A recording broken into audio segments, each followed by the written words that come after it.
Welcome to Nerds at Church, a podcast about nerdery and the Bible. I'm Pastor Kay, and I use pronouns like she and her. And I'm Pastor Emily, and my pronouns are they, them, theirs. In this episode, we'll discuss New Year's Day, also known as the first day of the Georgian calendar, which this year and every year falls on January 1st. Until we come up with a new calendar, at least. Well, yeah.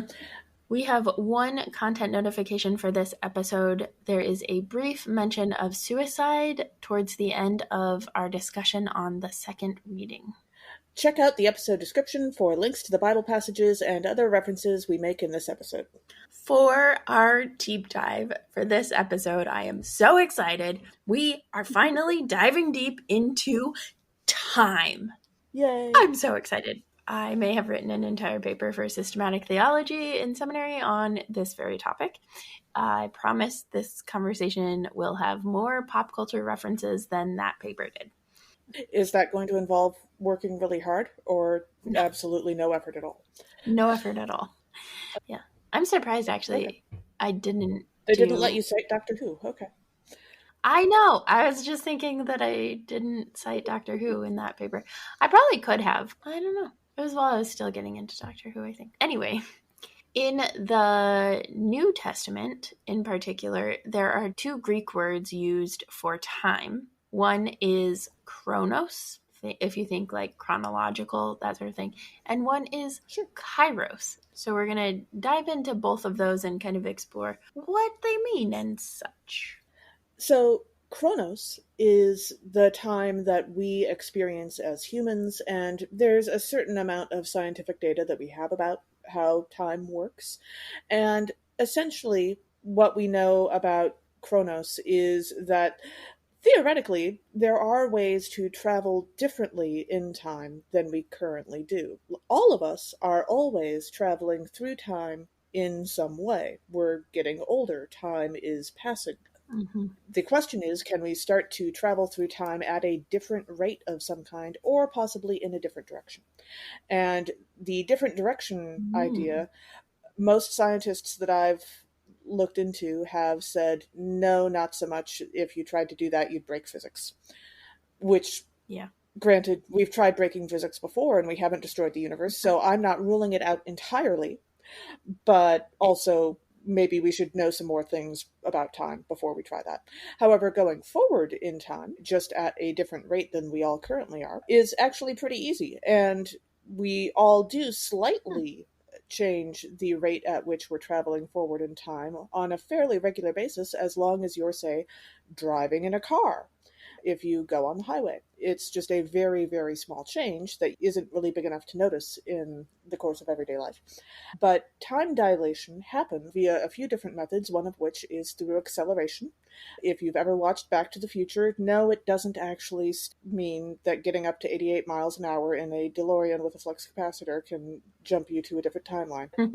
But just accelerating will change the way that you are traveling in time, in part because of how you are traveling in space. And the other way that this works, aside from acceleration, is wormholes, which is basically taking the concept of using the way you're traveling in space to change how you're traveling in time, just in a wildly more drastic sense. And so, theoretically speaking, you should be able to use wormholes or acceleration to travel much further forward in time than you would normally be able to. Wikipedia does have a whole article on time dilation and how that works. I'm not going to attempt to explain it in any detail myself because I know better. But basically, the idea is that how we travel through space affects how we travel through time. And we've seen, for example, space-time and the fabric of it altered by black holes, for example, such as in a movie called Interstellar. I absolutely adore Interstellar, and it is the movie that I'm watching this year for Advent Miss Finney on space. There's a space prompt. So Interstellar is one of my absolutely favorite movies. So Interstellar and a lot of movies lately and shows have started having consultants, like science consultants. Sure. But do they bother hiring religion consultants? No, of course not. Never. Or anything for bias or sensitivity readings, none of that. And so part of how it works in Interstellar is that they're going to try and find new planets that humanity could potentially inhabit. And they go through a wormhole to get there. So the folding of shoop pops them out.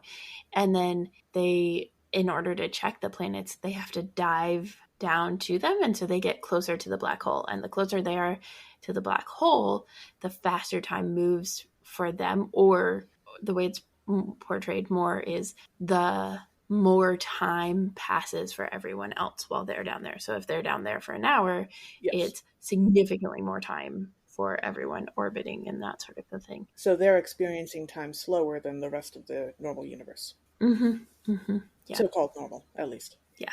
And then it's a little bit different at the end when, spoilers, like the Matthew McConaughey character actually like goes into a black hole, does this whole thing, and there's a like going back in time thing where he can be present in his like daughter's bedroom and convey messages, but also then like when he's going back through the wormhole in the other direction just by himself in a spacesuit, he encounters the spaceship as it's going. So there's like a weird time thing then too, but then he gets popped back out of the wormhole after like so much time has passed. Yeah. Okay. I love Interstellar. Yeah. And there is a Doctor Who episode featuring Peter Capaldi in one of his later episodes that also deals with time travel via a black hole rather differently. As far as I remember, they never actually enter the black hole. It's just all about staying on the accretion disk and trying not to get sucked in, and time behaves weirdly while they're at that. Some of you may have also heard that a few years ago, Stephen Hawking threw a party for time travelers, which he did by setting up his house, preparing food and snacks and drinks, and not sending out the invitations until afterwards, in the hopes that anyone who was capable of time travel from any time would find out about this and decide to join him. And no one else showed up. Now, I would also like to remind our listeners that it's possible that there are time travelers, or have been, or will be, depending on your understanding of time. One of the weird things about time travel is that it completely screws up your grammar. You get into the past participles and the participles. Yes. I don't remember which one it was, but there was definitely a short story or a novel or something that I read that was trying to explore the grammar of time travel, and that was really interesting. They didn't get very deep into it, but it was just sort of an acknowledgement that English would have to go through some pretty amazing changes if that ever happened. But anyway, it's very possible that the time travelers exist at some point in time but don't want to reveal themselves to Stephen Hawking in particular. I didn't think that we were advanced enough as a society, and I think it was 2008, 2009, sometime around there when he did this, in order to understand that. Or maybe they just don't really like parties and didn't want to go to one. Yeah, some people don't. That's fine. Right. Who knows? So there's all kinds of reasons why they might not have shown up. Yeah. Also, time travel is one of the going theories behind the disappearance of the author Ambrose Bierce in 1913. There are a couple of different accounts of what exactly happened to him. Some folks refuse to admit that any of the stories that happened after his very last letter was written actually occurred, and that people were just making things up. But there was an account by, I think, either a neighbor of his or possibly the carriage driver who was picking him up to go on this trip that he was planning on going on, which turned out to be the last trip. They said that he showed up at the location with the carriage and was about to get on it, and he walked around the carriage, and then he was never seen again. He walked around the carriage and he just wasn't there on the other side. But there are folks who believe that whoever it was that told that story was not, either playing with a full deck or not as unintoxicated as they probably should have been. But that happened in 1913, and there are still several theories about exactly what happened, but time travel's on the list. So yeah. Also, if you want to dive more into time travel in particular, the Witch Please podcast has a fantastic episode when they're dealing with the 3rd season of their new updated version, and we'll link to it, specifically looking at time travel. They are, for those who don't know, they do go through all of the Harry Potter books, so they're looking at the 3rd book through the lens of time travel. My experience is, out of all of the other Harry Potter things, they're the only ones that I ever still listen to. I don't always listen to them, but they are doing really well at deconstructing and loving the things to love and deconstructing and rejecting and all of those things. Sure. So the other type of time that we are talking about is Kairos. And that is like God's time. Biblically, when you hear Jesus or someone talk about the time is near, the time has not yet come, this is my hour, this isn't my hour, the day is near, most of the time, those sorts of ways of talking about time, they're using Kairos as time in that sense. And so that's just to give like a sense of when we're talking about chronological time. It's pretty obvious when we're talking about chronological time and when we're talking about Kairos time, especially once you kind of get a sense of it. But when I think about God's time, so I think of Chronos as like a linear time, kind of like a train that's just like chugging along. And this does not take into account gravitational pull and the like space-time continuum thing, because I didn't know about it when I was like thinking about this. I think there are ways that this still works. So I think about Chronos as like just chugging along, and then Kairos being kind of this cloudy, nebulous ball of wibbly wobbly, timey-wimey stuff that every once in a while just like crashes into Chronos and like interrupts it. I was going to say intercepts makes it sound like a football player. And the idea of God as a football player is, Yeah, I don't think God would be a football player because the concussion's not good for you. Yeah. And when we talk about God kind of interrupting time, God coming into time, one of the things that can be also talked about as is the Greek word eschaton or eschata. Sometimes people talk about eschatology. All of these are frequently interpreted as like the end times, eschatology, the study of the end times. And it is not what you probably think upon first hearing it. Mm-hmm. One of the things about understanding time and God's time and Kairos as interrupting Chronos is that it has the possibility of creating more than one eschaton, right? Eschata is the plural. So it creates kind of tipping points where it will be the end of something, but not necessarily the end times. So like we have been in this place for a while in the church of things have to change or the church is going to die. So that's this like tipping point where you say we're figuring out like, are we going to take a risk and take a leap of faith and follow God and that sort of a thing. And then the other half of that, right, is, or are we going to just kind of dwindle and maybe die?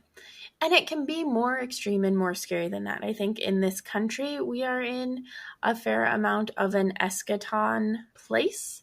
And if we don't do anything, if we don't change anything, if we don't take action, then like everything is going to like fall apart and die and we're all going to be screwed, which is where we're currently headed. But because it's an eschaton, there are possibilities for it to go any number of ways, right? And we have the possibility to make big changes and to make what we are called to do and who we are called to be and how we are called to be into something better. Yeah. So if you have seen Everything Everywhere All at Once, in that it's a multiverse theory, right? So there's splintering off where like your decision leads to this, but if you made a different decision, it would lead to this. So then all of these different universes are created. Horror Nerds at Church did a great episode, totally biased, shameless self-plug, on Everything Everywhere All at Once with friend of the podcast, River Needham, as our guest. And so we'll link to that if you want to get more into like how that plays into multiverse theory. I love it and I love talking about it and I love thinking about it because it helps me think about things differently. And most of us experience Chronos even as not as like clear and linear as we say, right? Part of why we have so many pop culture references to time and why Doctor Who's Angel episode is all about wibbly wobbly, timey-wimey stuff, or like in The Good Place, where they talk about the afterlife time being a Jeremy Bearimy timeline. And like you might know where you are on Jeremy Bearimy, and it might even be that like dot, but that doesn't mean that you are in a specific spot on Earth, because it is cyclical. Like Jeremy Bearimy loops back and is this like more nebulous time space compared to Earth's Chronos. But we get that sense, like when we're really immersed in things, time goes really fast, and when we're like bored, it goes slower, or when we're dreading something, it might speed up. Like we experience time as more relative, and that gets portrayed in a lot of different really awesome pop culture ways. I almost transitioned well. Well, and speaking of pop culture, as Emily said, we do have lots of examples that we haven't referenced yet. The first thing that always pops into my head when I think of time travel and science fiction, especially, is the Robert Heinlein short story All You Zombies, which I think I've mentioned on this podcast before, which is very simply memorable because it's about a time traveler who works for a time travel agency that is trying to, maintain and strengthen the timeline, keep people from doing weird things. And he manages to become both of his own parents in the process, working for this agency. Like you do. Yeah, I totally do that. Okay.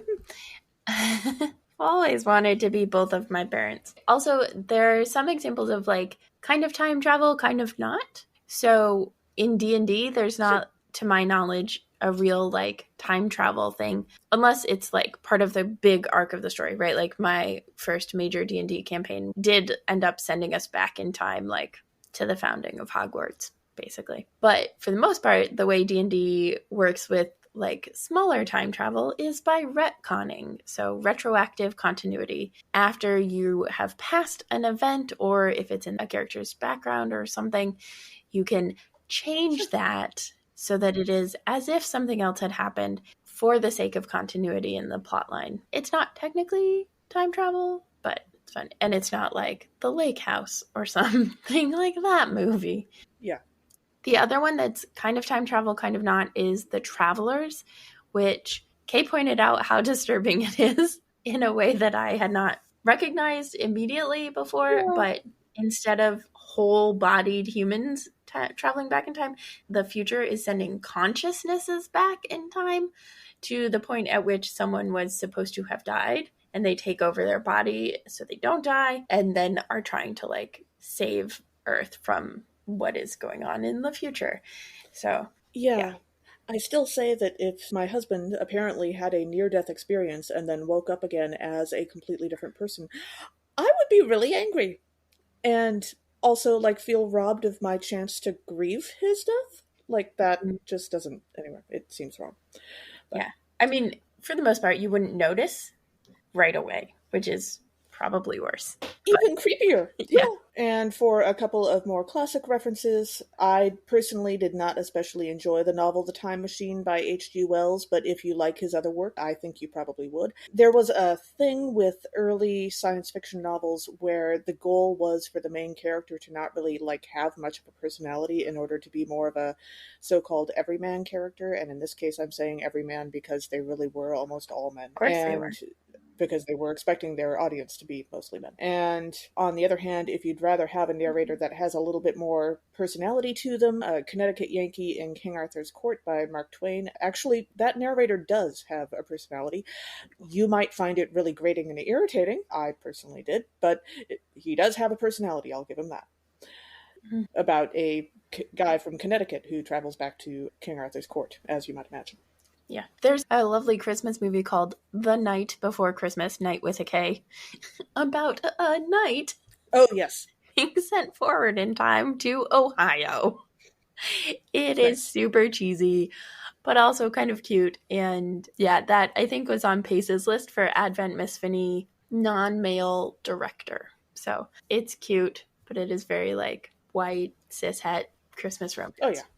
Well, if you're into white cishet romance, there is also a series of Scottish Highlands romance novels based on the concept of time travel written by Karen Marie Moning. That's Moning. And I've read several of them, and they are very much brain candy, but they are fun. Yeah, I think I read the first one and then was like, Yeah, the first one is not the best. oh, well, that's good to know. There is like something about like time travel that is like women going back to time periods when they're just responsible for the household and like simpler times. It's like, Yeah, that's not what's going on in this one, okay. although I did appreciate the fact that one of them, before she went back in time, very carefully made a plan to take tampons with her, enough for, a reasonable lifetime. So that was fun. That's brilliant. Yeah, one of the short stories and made into movies that I love when it comes to understanding time or complicating our understanding of time is Yeah. the movie The Arrival, which is based on the short story Story of Your Life by Ted Chiang. And it is fantastic. It is aliens come to Earth and they have a completely different language system, and there's this like way that it helps us explore the impact of language on our collective understanding of the world and the impact of our collective understanding of the world on our language. So the aliens have this circular, very non-linear language that they use, and a linguist is brought in. And so the story is told like the linguist is the first person narrator, but the linguist is brought in to try and like figure out how to communicate with the aliens, and then it starts to like shift how she understands time, and so time stops being linear for her, and so she can experience what other people might understand to be the future or the past all at the same time. It's fascinating. The movie's good. The short story is phenomenal. I love it a lot. Cool.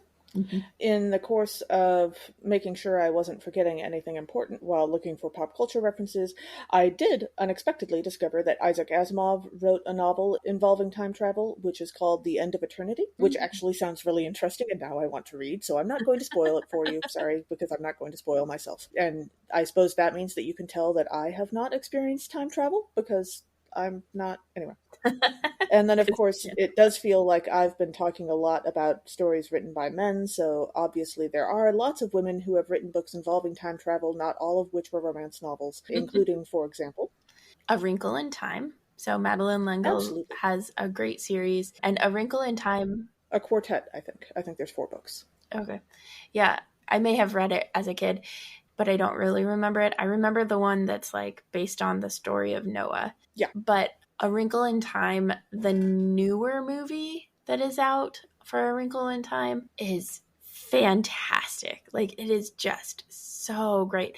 But a scientist's dad kind of disappears, and so it's this kid and her genius younger brother and a friend are sent by Who, Which, and What's It, which our Patreon supporters might recognize as our $10 a month tier is the Who, Which, and What's It tier, which gets you live Q&As, which are coming up this month, so now's a great time to join. But they send the kids into this space to watch movies and all sorts of like lovely and delightful things, and like dig into time and messing with time and all of that stuff.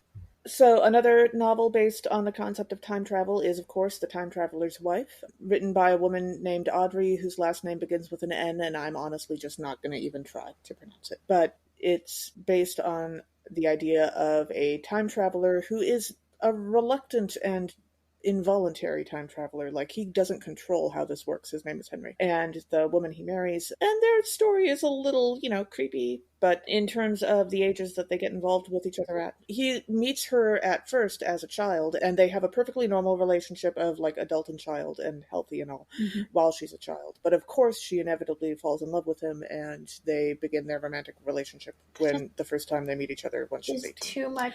That Yeah, is that too happens. much like the Twilight Jacob as Sure. Renesmee thing. Blah, blah. I mean, there aren't any vampires. I suppose, or werewolves. But yeah, but the way the time travel is handled, at least, is really interesting in that he can't control it. It's basically a medical condition that he has. So the time travel itself part is interesting. And also, it gives him some side effects, like he can't watch television because it brings on the kind of migraine that brings on the time travel. Oh, interesting. Yeah. Another book by the amazing Octavia Butler is, of course, Kindred, which I think I saw that it's coming out as either like a miniseries or a movie. Yeah, they're doing something with it. I don't know what it is. Yeah. Octavia Butler's just phenomenal when it comes to sci-fi. But in Kindred, an African American woman gets sent back in time to a time when her ancestors were enslaved and like gets sent kind of back and forth in time for a while and has like the way that it's done for her, I think is a really helpful of like it doesn't hide or diminish the actual reality of chattel slavery in the United States. And so she like is just thrown into this completely other life from her like normal hanging out, has a partner kind of life in contemporary US and has to like figure out how to all of a sudden navigate being an enslaved person and this weird relationship with one of the members of the white family that have enslaved them. And it's just really well done. I'm not doing it justice, but definitely check it out. And then, of course, perhaps in some ways the most well-known book on this list would be Outlander by Diana Gabaldon, which I have not read the books. I did see a couple episodes of the TV show. I was there mostly for the costumes. But the one thing I can tell you is that I know a woman who was born and grew up in Scotland, and she is not fond of the way that Scotland is portrayed in those books at all, and she has read them. So she has some rather extensive words on that subject. But that book is also an example of using time travel for romance and very carefully avoiding the weird places time travel can go because she doesn't want to deal with it, which is fine. That's a valid way to tell stories. But yeah. That's, I think, the book that I read that I thought you were talking about earlier. Sure. Yeah. Sure. There are a lot. And obviously Doctor Who is not just about like, it's not just the like black hole episode of Doctor Who, but literally the TARDIS is time and relative dimension in space. So the whole series kind of gets at like fixed points in time, closing time loops, all of these different theories about time travel in really cool ways. And if you're looking for a podcast connected to Doctor Who specifically, Tarbis, Time and Relative Blackness in Space. It comes from the Black Nerds Create. They're not an empire, but they're a delightful collective of things. They have a bunch of different podcasts, but one of them is Tarbis, and you should definitely check it out. And we will link to it in the show note, in our episode description. Sure. Oh, The Hitchhiker's Guide to the Galaxy, I guess, doesn't have time travel per se. Yeah, once we started thinking about stuff, it was like, oh, and this is time travel, and this is time travel, and this is time travel. Yeah, there is one character in Hitchhiker's Guide to the Galaxy who does travel in time. He is specifically from the far, far, far future and not from Earth. And he is just sort of an ongoing joke in some of I think the later books. I don't remember if he shows up in the first one. But he is an alien with his own little spaceship, and he is immortal. He is angry about it. He got really, really bored and decided to go through all of space and time and insult every person who ever existed exactly once, and do so in a slightly different manner for each person, and be really, really picky and nitpicky about it. And so, and he decided to do it alphabetically. Oh, wow. And so every so often, he just shows up in the course of events. His little ship will land, he gets out, he goes over, he insults someone, he gets back on his little ship, he goes away. And so it's just a wacky side joke. That's hilarious.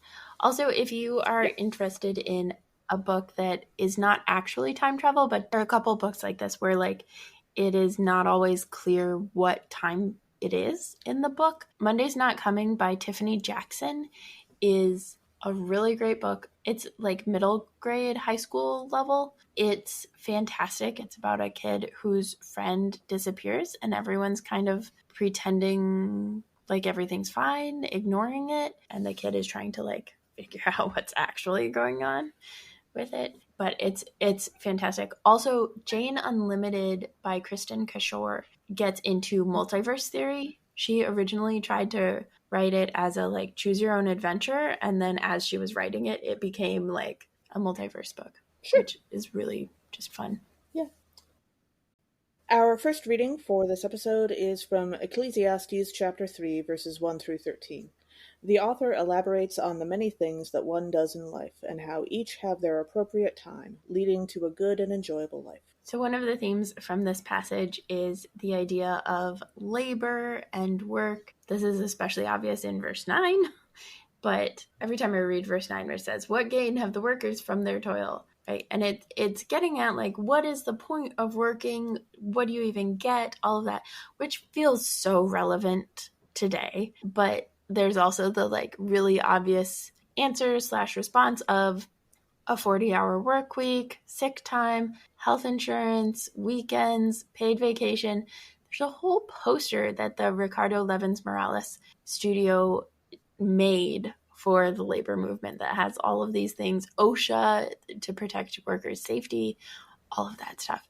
So we'll link to that. But what have laborers to gain from their toil? A lot if they organize. And then as we dive into the verses, in verse 2 we read, "There's a time to be born and a time to die, a time to plant and a time to pluck up what is planted. Or perhaps a time to regenerate and a time to end, a time to prune and a time to harvest what remains." Yes. Mm-hmm. Mm-hmm. And sometimes it's time to regenerate even if you don't want to. Also true. And then in verse 5 we read, "A time to throw away stones and a time to gather stones together, a time to embrace and a time to refrain from embracing."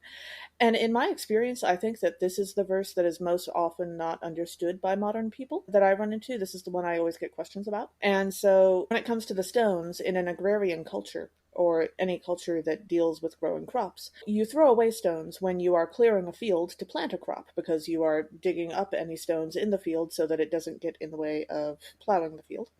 And you gather the stones together for, generally speaking, one of two reasons. Either you are building a wall, whether that's a low wall to separate fields from each other, which is a handy way to deal with the stones that you have removed from the field, so you don't have to carry them super far away, or you are gathering stones to cover a grave. Or to like make platformed beds. Not platformed. Step. Tombs? No, like for harvesting, you can build a wall between stuff, but you can also build a wall to like fortify the wall so that the land stuff doesn't so that it like run off. And yeah. Right. The gathering stones to cover a grave reminded me that, of course, this is a passage that I'm used to using for funerals. And as far as embracing, there is a time to refrain from embracing in ancient Judaism and some takes on modern Judaism, because ancient Judaism had a rule against having sex during a menstrual period.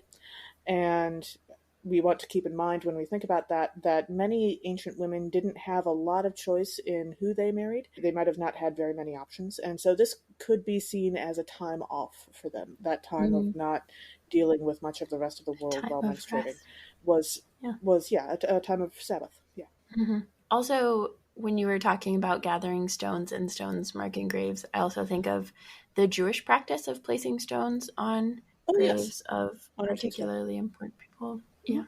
And then in verse 6 we read, "A time to seek and a time to lose, a time to keep and a time to throw away." So sounds like moving to me, which is mostly because it's my current context and we are losing a whole bunch of things because we're in the middle of the moving and keeping some things and throwing away others and all of that. Sure. Also, I was thinking about it with Moana and the Heart of Te Fiti. There was a time when Maui was seeking the Heart of Te Fiti, and a time when Moana is keeping the Heart of Te Fiti, right? The ocean has presented the Heart of Te Fiti to her, and so she is keeping it.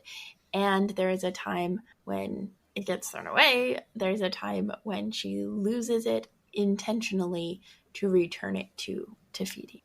Sure. And then in verse 13 we read, "Moreover, it is God's gift that all should eat and drink and take pleasure in all their toil."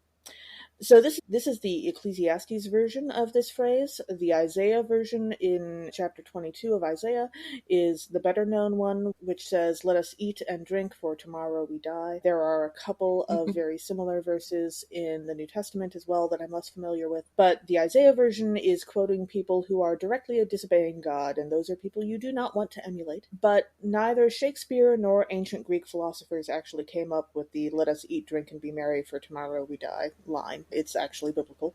I realize people get those three sources mixed up a lot. So, yeah. Also, the Ecclesiastes version is not necessarily quoting people disobeying God, right? Like there is a sense of no, that's the Isaiah version. The yeah, Isaiah yeah, version is directly, yeah. The yeah, Ecclesiastes version actually has a completely different meaning than the Isaiah version yeah. when you That's look what at I it. was like. I want to So, be yeah, clear that the like meaning for Ecclesiastes it's different. Yeah, just is not all of deriding these people verses who are are, but slightly different from each other. Yeah. mm-hmm. And the Ecclesiastes version is a wonderful reminder, especially as we start a new year, of yes, eat and drink and take pleasure in all your toil. Like so much of capitalism right now is like telling us that we have to work. Like I know people who have COVID and who are like, oh no, I have to go to work because I owe it to my boss who is not properly protecting me from COVID, or the government who Yeah. is not properly protecting anybody from COVID. And it's like, no, we don't work for the sake of work. We work in order to live. And we all just actually deserve to live and enjoy Yeah. life. Like everybody deserves that. It's just not reality right now. And part of our work is to make it reality. Yeah. Yeah.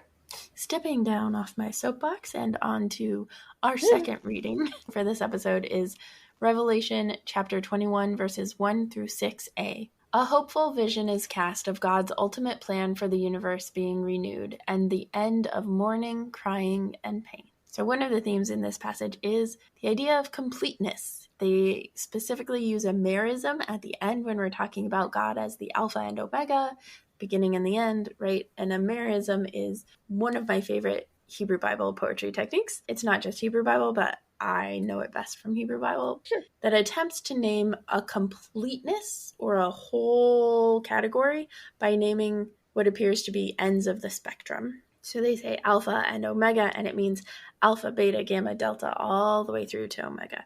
Beginning and end Yeah. means beginning, middle, end. Male and female means male, female, between, and beyond. There's a little bit of like limited knowledge at the time of, gender and things, but Sure. there's just like, I just love merisms and like the way that they create what we usually interpret as a binary, but actually what they're doing is breaking open that binary to include the whole swath of everything that counts in those larger categories, which is cool. And Yeah. then as we dive into the verses, in verse 2 we read, "And I saw the holy city, the new Jerusalem, coming down out of heaven from God, prepared as a bride adorned for her husband." And I was thinking about it, and I like to complicate these verses like this a lot, but in this particular one, I was thinking about in India on TikTok. There are some people who do henna on TikTok that I like come across every once Sure. in a while. And in India, there's a tradition of getting really elaborate and beautiful henna done. One of the people that was running Right. for Board of Education here in Baltimore has like pictures of getting henna done with the Baltimore skyline because that's how much she loves Baltimore. Aw. So I was imagining the new Jerusalem adorned in that sort of a way. And so like that would be like graffitied, and like the art and the different cultures of art, not just that like the buildings themselves are art in terms of architecture, but like the spray paint and henna and all of these things decorating like every single wall and road and all of that. And I was like, that's the new Jerusalem I want to see. Yeah. In our culture, we don't really have a tradition of, super decorating buildings aside from like Christmas lights, but that could be really beautiful. Absolutely. Mm-hmm. And then in the first part of verse 3, we read, "And I heard a loud voice from the throne saying," and I was struck as I read this that when I hear about people speaking from thrones, they always seem to speak very loudly, right? like Mm-hmm. in fiction or when you're reading historical stuff. Anyone speaking from a throne always I mean, tends to that's the speak only very way you can loudly. hear people. And yeah, well, the thing is, I was thinking about it, and you would think that people who are, the ones who are sitting on the throne wouldn't have to shout to be heard a lot. Like, probably they're used to Mm-hmm. being listened to. And so the idea that they would have to be really loud is kind of interesting. But then I also asked myself, like, what would it be like if it was a quiet voice from the throne instead? Like, what if the person on the throne was whispering at you? And that sounded Mm-hmm. deeply, deeply creepy to me. Imagine the scene where Dorothy and her friends encounter the Wizard of Oz for the very first time and don't actually know who he is. He hasn't revealed himself yet. And when they Mm, meet the wizard and the Great Oz, and he starts whispering at them instead of shouting. Like, yeah, that would have been very creepy. I would have wondered if he was a serial killer, you know? right.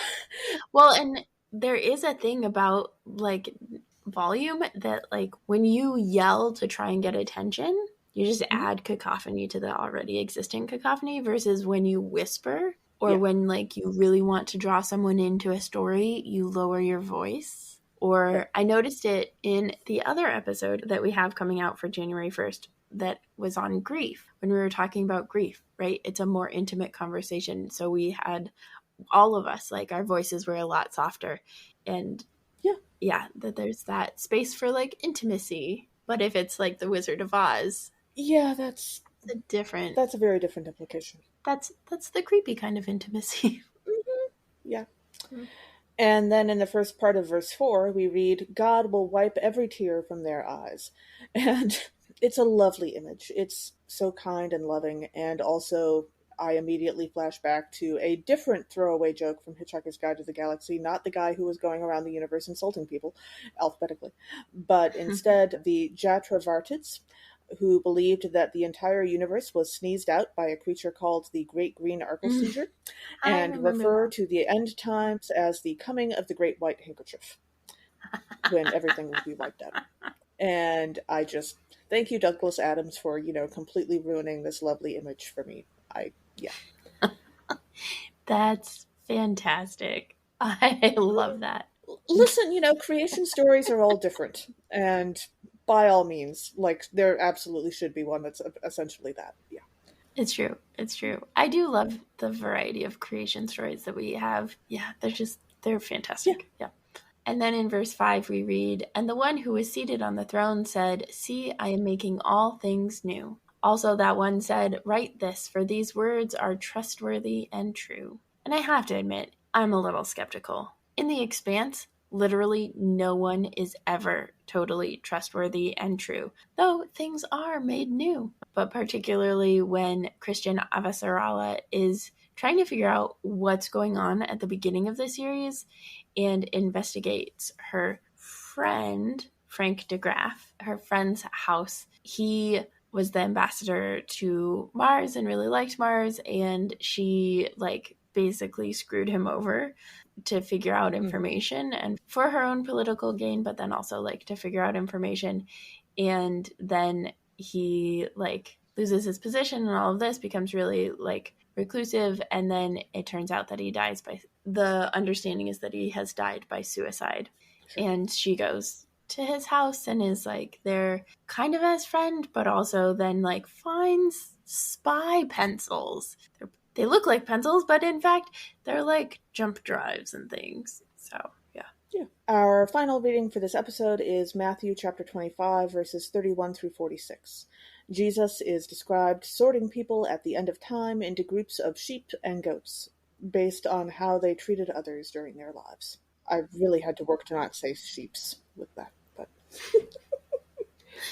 So, one of the themes in this passage is the things that Jesus is talking about are social ministries, right? Which ideally also lead to justice, where you are doing something to cover a gap or to take care of a need, but also like it leads you to ask questions about why this need exists in the first place, that sort of a thing. But I think also so often it can be like in the holiday calendar movie. This is when we find out how much Emily has really been diving into Advent Misfiny. But in the holiday calendar, the main character is dating this guy and he takes her to a soup kitchen to help feed people. And in the course of her time there, she meets these two older guys who regularly come and is talking to them and sitting with them and all of that stuff. And she develops a relationship, and they're like, oh yeah, he just brings his dates here to like show off. And he even talks about like, this is so that we can like recognize how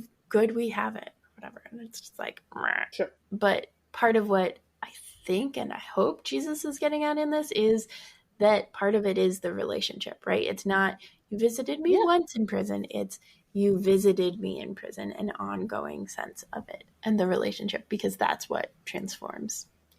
And then as we dive into the verses, in verse 32 we read, all the nations will be gathered before the human one, and the human one will separate people one from another, as a shepherd separates the sheep from the goats. So a little bit of context. This is specifically talking about non-Jewish folk, the nations. Hebrew word would be goyim, if you've ever heard of goy or goyim.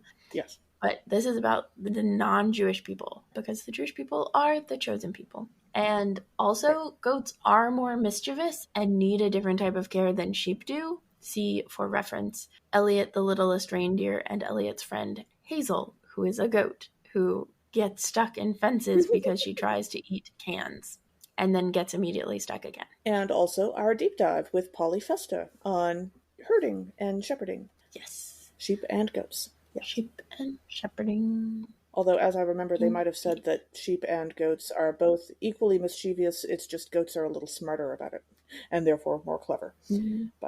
And therefore more likely to get into trouble. Yeah, just smart enough to be dangerous, as I've heard said. In verse 35, we read, for I was hungry, and you gave me food. I was thirsty, and you gave me something to drink. I was a stranger, and you welcomed me.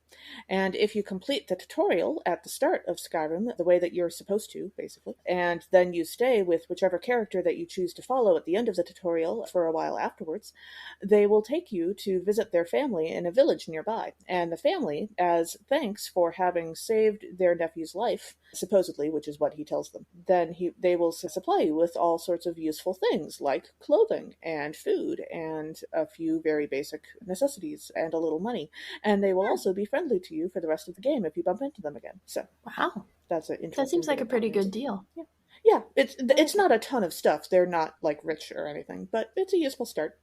Mm-hmm. Yeah. And then in verse 36 we read, I was naked and you gave me clothing. I was sick and you took care of me. I was in prison and you visited me. And honestly, we got some sick people in my house right now and we're taking as good of care of them as we can. But you know who's not? The government and companies. And they are making people be sick. So boo. But also, that was not written in the script. I mean, but also they were doing that before these people in your house specifically got sick this time. But yes. It's true. It's true. And we've been talking about it for almost 3 years now. The length of the pandemic, and therefore the length of this podcast. Yeah. Oh, yeah, we started right before the pandemic as Nerds at Church. I didn't think about that. But I was thinking about I was in prison and you visited me, and the ways that, like, you can only visit people in prison so many times, or so many people in prison, before you become an abolitionist. Like, to visit people, you have to recognize their humanity, right? And then to recognize someone's humanity and the juxtaposition of them being literally imprisoned is like this whole other level of nah. So, go visit people in prison and become an abolitionist. You know you want to. Sure. Come to the abolitionist side. We have cookies. Well, I mean, they don't have cookies in prison, so I would hope you guys do, yeah. And then in verse 42, we read, for I was hungry, and you gave me no food. I was thirsty, and you gave me nothing to drink. And I don't know that I could ever find the specific story again. I think it might have been one of the ones written by a guy named Copper Badge, but he's written a ton of fan fiction about the MCU, so I have no idea how I would find the specific story again. But there is a line from a MCU fanfic that has always stuck with me, which describes the main difference between the childhood that Steve had and the childhood that Clint had. Remind me which one is original Steve Avengers. Steve Rogers is Captain America, and Clint Barton is Hawkeye. Hawkeye. They both grew up not well off and sort of on the edge of poor on a regular basis. And specifically, it's mentioned in both of their backgrounds that they both spent a fair amount of their childhood hungry. But the difference between their backgrounds, which also happened in like wildly different decades, because Steve was growing up in the 30s and Clint was growing up in, depending on which version of the comics you're reading, somewhere between the 60s and the 80s. But the difference between the hunger that they experienced is that when Steve went hungry as a child, everyone else around him was also going hungry. Like everyone around him was also struggling. And right. Great Depression. That's what you do. Yeah, pretty much. Yeah. And also just like a very poor neighborhood in New York in the beginning, too. And whereas when Clint went hungry as a child, most of the other people around him were eating just fine, but they refused to feed him. And that's a very different kind of experience, and it shaped both of them very differently. Yeah. I feel like we're in both of those, where there are so many who are hungry, surrounded by people, and there's so much pressure to like not appear to be hungry, and also we're just all hungry. Like there's not enough. Yeah, even if what we're hungry for is relationship and caring about each other, and yeah. Yeah, and I'm literally talking about the financial like aspect of not having enough money to buy food, but also like especially with the pandemic, because the government has mismanaged it so badly. There's such a greater negative impact on isolation and all of that stuff. Yeah, absolutely. And now for our most timeless segment, let's make a Muppets musical. Kay, do you have any casting choices for today? Well, I don't know about like exactly any of the readings because none of these readings are actually about time travel, but the thought of Dr. Honeydew and Beaker trying to experiment with time travel sounds like a very good time, and I am on board with that. And if we could just like work that into the background, like maybe that's how the Muppets get to doing the Bible in the first place, because they've time traveled. Yeah. Probably accidentally, like knowing Dr. Honeydew and Beaker. And so I don't know that that's exactly a Muppets Bible musical casting, but I think it's an important part of the story. I love that. I think it's a great idea. Now I'm thinking about like how the different Muppets would like explore a new world where they had traveled to, or a new time, right? Like that Elmo would be like full of questions and like want to like go and see and touch everything. And the juxtaposition of Bert and Ernie of like one being very like, don't touch anything, and the other being like, let's dive in. Yeah. Yeah. No, don't change the future. And also that would explain how the Muppets got from like ancient Israel to the end of time in order to witness the Book of Revelation as well. And all of the various other prophetic things. Yeah. So they would have to time travel in the musical, now that I think about it. Yeah, it's just tricky because then like if they're playing the characters, then it's a little bit more complicated. But I do like the like premise, and then it's like, and here are maybe they did the time travel and now they're back and now they're doing the musical to tell the stories that they witnessed. Oh yeah, I like that. Because, like, they're not going to bother writing songs and things for everything until they're back and they're not, desperately trying to find their way home in time. I love this. I really, really want that to happen. Yeah. I want us to do this. I think there are definitely going to be some copyright issues with the Muppets. But Details. Yeah.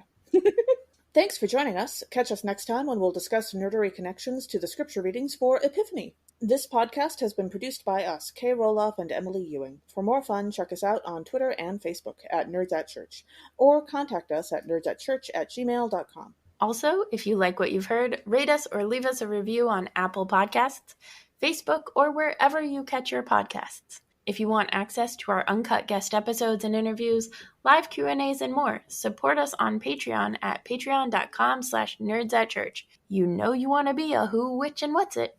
And it's cheaper than building a time machine. I certainly hope so. Also, let us know on Facebook or Twitter who you would cast for Let's Make a Muppets Musical for this episode. Like, especially if you think of any for the actual readings themselves, because we did not. So... Right? Or time travel adventures. I want to hear your ideas for Muppets time travel adventures. Biblical time travel adventures especially, but just in general. Sure. As the ancient Christians said, Pax Vobiscum. Vobiscum.